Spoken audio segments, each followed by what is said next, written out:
Hello, hello, hello! Bem-vindos a mais um Cine com Match. Eu tô de volta aqui com vocês para trazer mais novidade, mais conteúdo.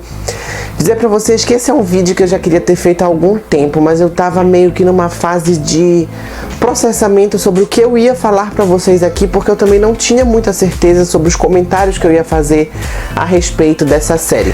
Antes de mais nada, eu queria dizer que já tem episódio novo lá no podcast, disponível em todas as plataformas digitais, então corre lá porque já tem 3 episódios disponíveis. O episódio de hoje está muito bom.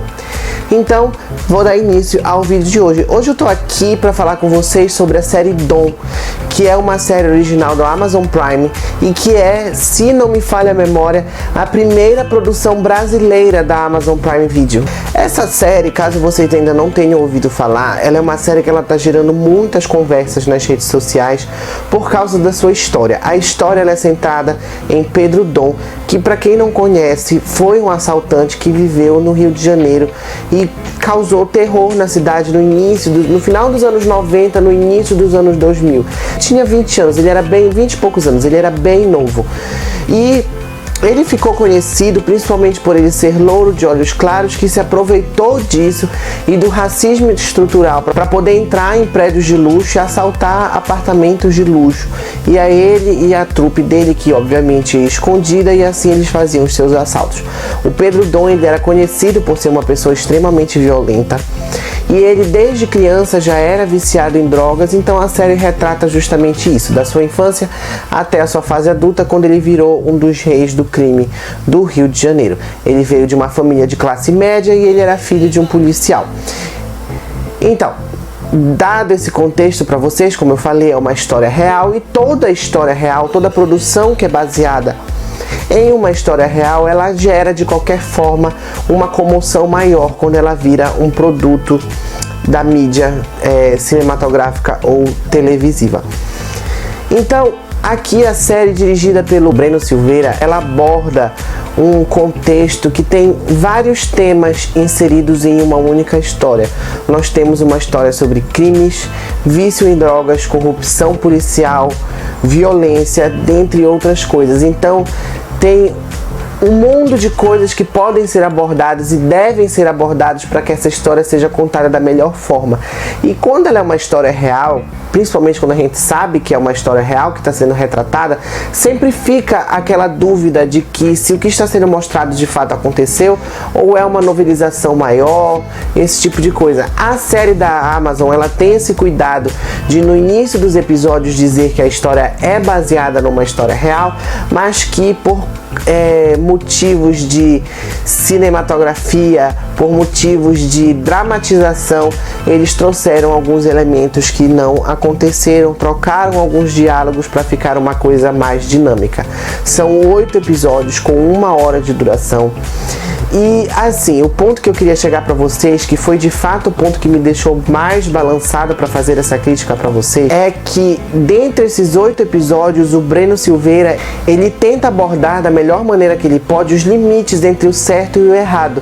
E a pergunta que eu faço para vocês, o que vocês devem fazer para mim, é se ele consegue fazer isso.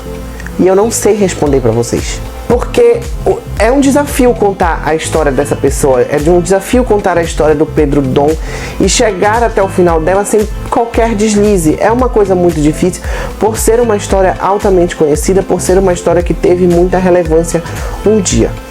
Então, o que eu posso falar para vocês sobre essa série? A produção é impecável. A série não teve nenhuma cena filmada em estúdio, foi tudo filmado em locais abertos, em localidades.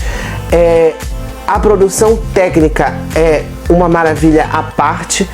Tudo foi feito com o maior cuidado, os litrões em cima da mesa, as cadeiras de plástico, a construção dos ambientes da favela, foi tudo muito bem retratado, tudo foi muito bem puxado para a época em que a série se passa. Eles tiveram todo esse cuidado com a produção, os cenários estão impecáveis, a trilha sonora também é um espetáculo à parte. Os baile funks são sensacionais, a construção dos baile funks daquela época são sensacionais, a produção é de fato impecável. Ela é facilmente comparada com produções cinematográficas internacionais, séries internacionais, é de fato muito, muito bom. tudo isso, toda essa composição dessa série, a fotografia, os cenários, a construção dos eventos, tudo isso ajuda a melhorar ainda mais a interpretação dos três protagonistas, que são o Gabriel Leone, que interpreta o Pedro Dom, o Flávio Tolesani, que interpreta o Vitor Dantas, pai do Pedro, e o Felipe Bragança, que interpreta o Vitor durante a sua adolescência. Esse é outro ponto que eu queria chegar para vocês. O trabalho que o Gabriel Leone faz aqui é absolutamente impecável. Ele se transforma nesse personagem de uma maneira que é pouco vista em produções desse tipo. Ele tá de fato muito bem. O Flávio Tolesani já é diferente. Ele tá numa performance mais segura, numa coisa mais recatada, e o personagem dele tem um certo desequilíbrio, porque às vezes ele é um pai amoroso que quer o melhor pro filho, às vezes ele é quase um super espião que está investigando a corrupção policial no Rio de Janeiro. Então tem um certo desequilíbrio nesse personagem dele. O Felipe Bragança, como eu falei para vocês, interpreta o Vitor Dantas na sua adolescência, que mostra como foi que ele chegou no nível que ele está hoje. E esse talvez seja um dos maiores problemas dessa série, porque o Vitor Bragança, ele faz um trabalho excelente. Eu não tenho do que reclamar do trabalho dele, o trabalho dele está de fato muito bom. Entretanto, a história dele, do personagem dele, a história do Vitor adolescente, é algo totalmente fora do contexto da história que a série tem em mente. Parecem duas séries em uma só. Se a série do Vitor adolescente fosse uma série à parte, se essa história dele fosse contada numa produção à parte, seria algo maravilhoso, porque é de fato muito interessante. O Vitor adolescente chama muito mais atenção do que a sua contraparte adulta. Então tem uma coisa que destoa muito da produção, porque parecem duas histórias independentes que não se complementam em absolutamente nada. É apenas um personagem que é revisitado na sua adolescência e na sua fase adulta. Então tem uma discrepância muito grande. Deveriam ter sido feitas produções separadas. Mas fora isso, a série não tem grandes defeitos. Existem sim alguns diálogos que são meio forçados, algumas construções de personagens que são bem ruinzinhas. Então, fora esses defeitos, é de fato uma série muito bem produzida, uma série muito bem feita, uma série muito bem pensada. Mas ela tem um grande porém que eu acredito que não vai convencer a maioria das pessoas. Porque ao mesmo tempo que o Breno Silveira ele tenta mostrar um limite entre o certo e o errado, ele também tenta martirizar demais o Pedro Dom. Aqui na série, os crimes que ele cometeu, as atrocidades que ele cometeu são muito amenizadas. E várias vezes é deixado uma pontinha de esperança pra gente torcer para esse personagem e dizer, ele tem uma chance de melhoria, coisas que a gente sabe que ele não tinha.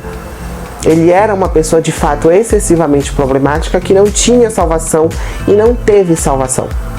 Então a série tenta modificar esse tipo de coisa, e eu acredito que é uma das suas características que mais prejudica o produto final.